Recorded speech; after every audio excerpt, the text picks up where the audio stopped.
Hello friends, welcome to Sai Meenu's kitchen. நாம் இன்றைக்கி பார்க்க போகிறது 1 மினிட்ல எப்படி ஒரு சட்னி பண்ணலான்னு தான். வாங்க பார்க்கலாம். அதுக்கு தேவையான இன்க்ரீடியன்ட்ஸ் 2 பெரிய சைஸ் பெரிய வெங்காயம் எடுத்துருக்கிறேன், 3 டேபிள் ஸ்பூன் நல்லெண்ணெய்,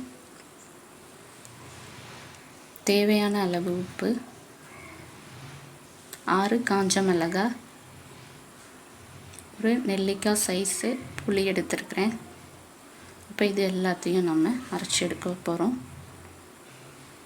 2 பெரிய வெங்காயத்துக்கு 6 காஞ்ச மிளகாய் கரெக்டாக இருக்கும் ஃப்ரெண்ட்ஸ். உரப்பு உங்களுக்கு ஜாஸ்தியாக வேணும் அப்படின்னு நினச்சிங்கன்னா உங்கள் உரப்புக்கு ஏற்ற மாதிரி நீங்கள் போட்டு அரைச்சிக்கலாம்.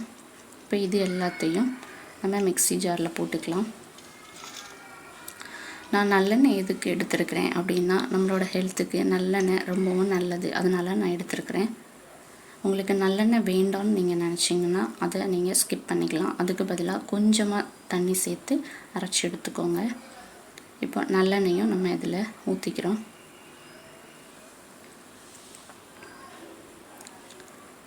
இப்போ இதை அரைச்சி எடுத்துக்கலாம் ஃப்ரெண்ட்ஸ். நம்ம இதை நைஸாகவும் அரைச்சி எடுத்துக்கலாம், கரகரப்பாகவும் அரைச்சி எடுத்துக்கலாம். நான் இன்றைக்கி நைஸாக அரைச்சி எடுத்துக்க போகிறேன் ஃப்ரெண்ட்ஸ்.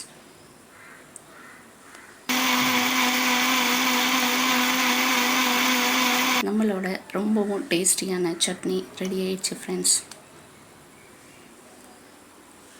இந்த சட்னியை நான் என்னோடய வீட்டில் அடிக்கடி செய்வேன் ஃப்ரெண்ட்ஸ். எங்கள் வீட்டில் உள்ளவங்க எல்லாத்துக்கும் ரொம்பவும் பிடிக்கும் இந்த சட்னி. நீங்களும் நான் சொல்லியிருக்க இதே அளவில் நீங்களும் செஞ்சு பாருங்கள், உங்களுக்கும் ரொம்ப பிடிக்கும் ஃப்ரெண்ட்ஸ். இந்த சட்னி இட்லி, தோசை, அது மட்டும் இல்லாமல் மிளகா பஜ்ஜி இருக்கு இல்லையா, அதுக்கும் சேர்த்து சாப்பிட்டோன்னா ரொம்பவும் டேஸ்ட்டாக இருக்கும் ஃப்ரெண்ட்ஸ்.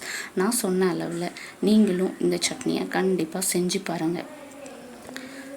இப்போ நம்மளுக்கு சட்னி செய்யணும் அப்படின்னு சொன்னோம்னா நம்ம என்ன பண்ணுவோம், அதை கட் பண்ணி வதக்கி அதுக்கப்புறம் வச்சு அதை அரைச்சி தாளிப்போம். இந்த சட்னியை நம்ம தாளிக்க தேவையே இல்லை ஃப்ரெண்ட்ஸ். நம்ம சும்மா பச்சைக்கு அரைச்சி அப்படியும் சாப்பிட்டுக்கலாம். இப்போ நீங்கள் தாளிக்கணும்னு நினச்சிங்கன்னா தாளிக்கவும் செஞ்சுக்கலாம். நான் செஞ்சுருக்கேன் இந்த டிஷ் உங்களுக்கு பிடிச்சிருந்துச்சுன்னா லைக் பண்ணுங்கள், ஷேர் பண்ணுங்கள், கமெண்ட் பண்ணுங்கள். மறக்காமல் சாய் மீனூஸ் கிச்சனை சப்ஸ்கிரைப் பண்ணாதவங்க சப்ஸ்கிரைப் பண்ணிக்கோங்க. ஓகே ஃப்ரெண்ட்ஸ், பாய்.